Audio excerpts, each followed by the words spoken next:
এ ভগবান, খেতে এসে আমরা ফেসে গেছি। এত কিছু রান্না হয়েছে, এত আইটেম হয়েছে, আমার থালায় সমস্ত কিছুটা পেয়ে যাবে প্রথম থেকে শেষ অবধি। দাও দাদা দাও, যেটা ইচ্ছা তোমার। কোথায় নেবো জিনিসটা বুঝতে পারছি না, এখানটাই দাও।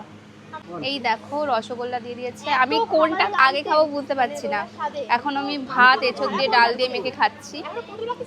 পায়েস না এটা, দই এসেছে। সেটাই তো, আমি তো কনফিউজড কোনখানটা খাবারটা নেব।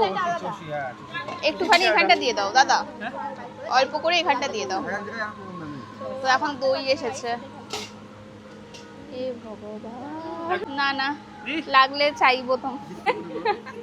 এত কিছুর পরেও কিন্তু এখনো খাবার শেষ হয়নি। থালাটার অবস্থা দেখতেই পাচ্ছ, এখনো পাঁপড় বাকি রয়েছে। অ্যান্ড এরপরে কি আছে দাদা?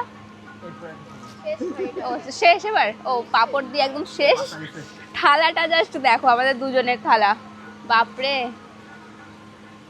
ঠিক আছে ভাই।